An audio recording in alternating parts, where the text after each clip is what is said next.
प्रिय बच्चों, मैं हूं धर्मेंद्र सिंह और डीएसटीसी में आपका हार्दिक स्वागत करता हूं। तो चलिए बच्चों, वीडियो शुरू कर लेते हैं। बच्चों, इस वीडियो में स्टार्ट करेंगे कक्षा 10 गणित एनसीईआरटी का चैप्टर नंबर 3, दो चर वाले रैखिक समीकरण युग्म, और इसकी एक्सरसाइज है 3.3 और इसका सवाल नंबर 1 करेंगे बच्चों। तो सवाल नंबर 1 है, निम्न रैखिक समीकरण युग्म को प्रतिस्थापन विधि से हल कीजिए। यानी कि जो समीकरण युग्म हमें दिया हुआ है प्रत्येक खंड में, तो उस जो समीकरण युग्म है उसे प्रतिस्थापन विधि से हल करना है। और इसमें जो पहला खंड हमें दे रखा है ये है, यानी कि जो पहली समीकरण इसमें दे रखी है वो है x + y = 14 और दूसरी समीकरण दे रखी है x - y = 4। तो इन दोनों समीकरणों को प्रतिस्थापन विधि से हल करना है। तो इस एक्सरसाइज में हम जितने भी सवाल करेंगे हम प्रतिस्थापन विधि से ही उनको हल करेंगे। तो इसका जो पहले का पहला है, स्टार्ट करते हैं। तो देखिए, इसमें पहले का पहला जो है, इसकी जो समीकरणें हैं वे मैंने लिख ली हैं। तो बस ध्यान रखना है बच्चों कि इस अभ्यास में हम जितने भी सवाल करेंगे वो प्रतिस्थापन विधि से ही करेंगे। तो एग्जाम में अगर सवाल आता है और विधि का नाम अगर लिखा हुआ आता है कि इस विधि से हल करना है, जो भी विधि होगी, प्रतिस्थापन हो या विलोपन, जो भी विधि होगी, तो उसी विधि से हल करना है। और अगर विधि का नाम अगर लिखा हुआ नहीं आता है तो कोई सी भी विधि से समीकरणों को हल कर सकते हैं। तो कोई भी फर्क नहीं पड़ेगा, अगर विधि का नाम नहीं है तो कोई सी विधि से कर सकते हैं, कोई नंबर नहीं कटेगा आपका। तो यहाँ पर देखिए, दोनों समीकरणें मैंने लिख ली हैं। और इसमें जो है, अब देखिए प्रतिस्थापन विधि से हम कैसे हल करते हैं। तो प्रतिस्थापन विधि से हल करने के लिए हम इन दोनों समीकरणों में से एक समीकरण ले लेंगे, कोई सी भी जो अपना मन करे या जो भी हल की हो, तो वही समीकरण हम ले लेंगे। तो इसमें जो है, चलिए मैं समीकरण 1 ले लेता हूँ। तो समीकरण 1 से तो समीकरण 1 क्या है? समीकरण 1 है x + y और बराबर कितना? 14 है। तो यहाँ से जो है, देखिए बच्चों, x या y का मान हम निकाल लेंगे। चाहे तो x का मान निकाल लीजिए, चाहे y का, वो आपकी मर्जी है कि आपको कौन सा मान निकालना है। तो देखिए, मान इस तरीके से निकालेंगे कि जो भी मान निकालेंगे हम वो हल्का रहे, ऐसा ना हो कि मतलब बहुत भारी सा आ जाए। तो यहाँ पर तो x का मान निकालिए या y का मान निकालिए, तो दोनों हल्के ही रहेंगे। तो चलिए x का मान निकाल लेते हैं। तो x बराबर कितना आ जाएगा? 14 है। और y जब इस पक्ष में जाएगा तो ये क्या हो जाएगा? -y। तो x का मान y के पदों में आ गया है यहाँ पर। तो इस समीकरण को हम समीकरण 3 मान लेंगे। अब देखिए, ये जो x का मान है, तो ये जो है हम इनमें से एक समीकरण में रखेंगे। तो कौन सी समीकरण में रखेंगे? दोनों में से अभी बताऊंगा, पहले ये लाइन लिख लेता हूँ थोड़ी सी। तो इसमें है x का मान समीकरण, तो कौन सी समीकरण में रखेंगे बच्चों? देखिए ध्यान से देखना। तो यहाँ पर देखिए, हमने कौन सी समीकरण ली थी, यानी कि ये जो x का मान आया है कौन सी समीकरण से आया है? ये समीकरण 1 से आया है। तो यहाँ पर जो x का मान है वो हमें समीकरण 1 में नहीं रखना, हम समीकरण 2 में रखेंगे। और इसी के साथ एक बात और बता देता हूँ कि यहाँ पर ये जो हमने समीकरण 1 ली है, तो यहाँ पर हम कोई सी भी समीकरण ले सकते हैं। तो यहाँ पर अगर मान लीजिए, अगर मैं समीकरण 2 लेता तो यहाँ पर जो मान निकलता वो समीकरण 2 से निकलता। तो ये जो मान होता वो हम समीकरण 2 में नहीं रखते, समीकरण 1 में रखते। ठीक है बच्चों, तो इस बात को ध्यान रखना है। तो यहाँ पर जो हमने ये समीकरण ली थी, कौन सी ली थी? समीकरण 1, यानी कि समीकरण 1 से। और जो मान हमारा x का निकला है, ये मान हमारा समीकरण 1 से निकला है, इसलिए ये जो x का मान है वो हम समीकरण 1 में नहीं रखेंगे, हम समीकरण 2 में रखेंगे, वरना गलत हो जाएगा सवाल अगर ऐसा नहीं किया तो। तो यहाँ पर x का मान समीकरण 2 में रखने पर, तो समीकरण 2 में रखेंगे। तो समीकरण 2 कितनी है? देखिए, ये है x - y = 4। तो यहाँ पर शुरू में ही x है, तो x का जो मान है हमारे पास कितना है? 14 है। और -y, और ये वाला -y ऐसा का ऐसा ही, और बराबर में ये 4 भी ऐसा का ऐसा ही। तो यहाँ से हम y का मान निकाल लेंगे। तो -y और -y कितना हो जाएगा? समान चिन्हों के हैं दोनों पद, तो माइनस के कितना हो जाएगा? 2y, यानी कि समान चिन्हों के हैं तो जुड़ गए। और ये 4 और ये 14 जब इस पक्ष में आएगा तो माइनस का हो जाएगा, क्योंकि इधर प्लस का है, तो -14 हो जाएगा। तो यहाँ पर -2y और बराबर कितना? देखिए जरा, 4 में से 14 घटाएंगे तो छोटी संख्या में से बड़ी संख्या घट रही है। तो यहाँ पर जो है माइनस में बच जाएगा कितना? 10। तो यहाँ पर माइनस से माइनस कट जाएगा, और ये 2 जो है इधर y की गुणा में इधर जाएगा तो भाग में, यानी कि बटे में चला जाएगा। या फिर यहीं पर भी काट सकते हैं, 2 से ये 10 कट जाएगा, 2 पंजे 10। तो यहाँ से जो है y का मान कितना आ जाएगा? y का जो मान है, y बराबर आ जाएगा कितना? 5। तो देखिए बच्चों, यहाँ पर जो है y का मान हमारा आ चुका है। तो इस तरीके से बॉक्स में बंद कर सकते हैं इसको। और या फिर लास्ट में जो है अतः करके भी लिख सकते हैं। तो चलिए इस तरीके से ही कर देना है आपको भी। तो यहाँ पर जो है ये जो y का मान हमारे पास आया है, तो y का मान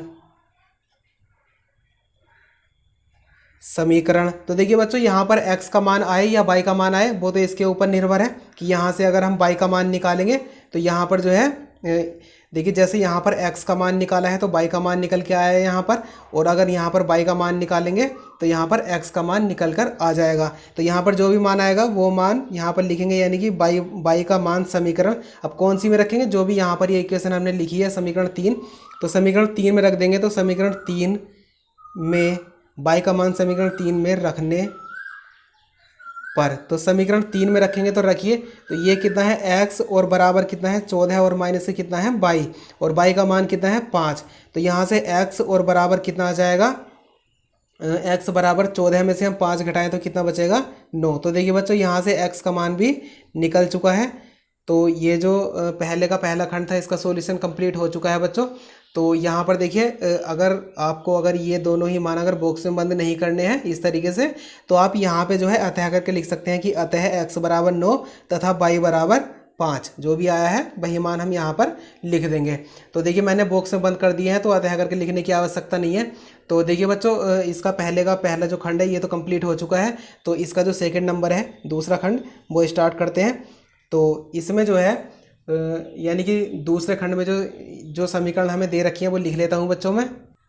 तो देखिए बच्चों ये जो दोनों समीकरणें थी ये मैंने लिख ली हैं।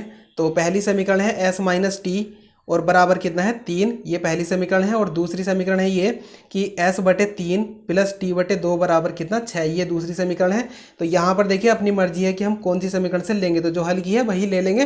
तो यहाँ पर जो समीकरण 1 है ये हल की है, तो यहाँ पर जो है हम ले लेंगे समीकरण 1 से। तो समीकरण 1 से, तो समीकरण 1 से यानी कि समीकरण 1 क्या है s माइनस टी बराबर कितना 3। तो यहाँ से s या t का मान हम निकाल लेंगे। तो यहाँ से जो है s का मान निकालेंगे हम, तो s बराबर t का भी निकाल सकते हैं, कोई फर्क सवाल पे नहीं पड़ेगा, आंसर जो आना है वही आएगा। तो यहाँ पर देखिए s बराबर कितना हो जाएगा, ये 3 ऐसा का ऐसी और t इधर माइनस का इधर आके प्लस का हो जाएगा। तो देखिए यहाँ पर s का मान t के पदों में निकल चुका है, तो यहाँ पर हम इसको समीकरण 3 मान लेंगे। अब ये जो s का मान है तो यहाँ पर हम लिखेंगे s का मान समीकरण, देखिए बच्चों s का मान समीकरण कौन सी में रखेंगे, तो देखिए बच्चों यहाँ पर ये s का जो मान है, s का मान हमारा समीकरण 1 से आया है, तो ये जो s का मान है वो समीकरण 1 में हमें नहीं रखना है, तो हम समीकरण 2 में रखेंगे। तो समीकरण 2 से नहीं, यहाँ पर देखिए s का मान समीकरण 2 में रखने पर, 2 में रखने पर, तो s का जो मान है वो रख देंगे समीकरण 2 में। तो रखिए देखिए बच्चों यहाँ पर कितना है, ये s है, तो s का जो मान है 3 और प्लस के कितना है t, और बटे में जो भी है वो ऐसा का ऐसे आ जाएगा, यानी कि बाकी सभी पद सब ऐसे के ऐसे आ जाएंगे, यानी कि t बटे 2 और बराबर में कितना है 6। तो यहाँ से देखिए बच्चों हम इसका जो है एलसीएम लेंगे। तो एलसीएम कितना आ जाएगा, इसका एलसीएम आ जाएगा 3 दूनी 6, और इस 2 की गुणा इधर हो जाएगी, यानी कि इन दोनों पदों में होगी। तो 2 तिया कितना हो जाएगा 2 तिया 6, और प्लस कितना 2 की टी में करेंगे तो कितना आ जाएगा 2t, और 3 की गुणा हो जाएगी इधर, यानी कि कितना आ जाएगा ये 3t। तो 3 की टी में गुणा करेंगे तो कितना आ जाएगा 3t। तो एलसीएम लेने की जो है बच्चों कई सारी विधियां हैं। तो एलसीएम लेने की जो सभी विधि हैं वो आपको आनी चाहिए, वरना आपसे एलसीएम नहीं लिया जाएगा तो सवाल जो है गलत हो जाएगा। तो यहाँ पर जो है कक्षा 7 में जो है जितनी भी विधि हैं इसमें एलसीएम लेने की, वो कक्षा 7 में सारी विधि आई हुई हैं। तो कक्षा 7 का जो ये चैप्टर है जिसमें यानी कि परिमेय संख्या वाला, वो ठीक से पढ़ लेना। तो यहाँ पर यानी कि कक्षा 7 की जब एक्सरसाइज ये पढ़ोगे परिमेय संख्या की, तो उसमें जो है सभी प्रकार के जो एलसीएम है वो लेने आ जाएंगे ठीक से। तो यहाँ पर देखिए ये जो है कितना 6, ऐसा का ऐसा ही। अब देखिए यहाँ पर ये 6 इधर बटे में है तो इसकी गुणा हो जाएगी इधर, और यहाँ पर टी के दोनों ही पद समान चिन्हों के हैं तो ये जुड़ जाएंगे। तो यहाँ पर देखिए बच्चों देखिए हमारे पास है ये कितना 6 ऐसा का ऐसा ही और प्लस, तो यहाँ पर देखिए 2t और 3t कितना हो जाएगा, ये हो जाएगा 5t, यानी कि प्लस के 5t, और बराबर में कितना हो जाएगा इधर बटे में देखिए बच्चों कितना है बटे में कितना है 6, तो 6 की इधर 6 में गुणा हो जाएगी, तो ये हो जाएगा 6 छंग 36। तो बराबर में आ जाएगा कितना यहाँ पर 6 छंग 36। तो देखिए बच्चों इसमें जो है 5t ऐसा का ऐसा ही, और बराबर इस 6 को हम ले जाएंगे दूसरे पक्ष में, तो इधर आके माइनस का हो जाएगा माइनस के 6। तो 5t और बराबर कितना हो जाएगा 36 में से 6 घटाएंगे 30 बच जाएगा। तो 5 से इस 30 को हम काट देंगे, 5 छंग 30। तो ये t बराबर कितना आ जाएगा बच्चों, ये आ जाएगा 6। तो देखिए यहाँ पर जो है t का मान निकल चुका है। तो ये जो t का मान है हम समीकरण 3 में रख देंगे। तो t का मान समीकरण, तो यहाँ पर जो भी मान निकलेगा उसे हम समीकरण 3 में ही रखेंगे।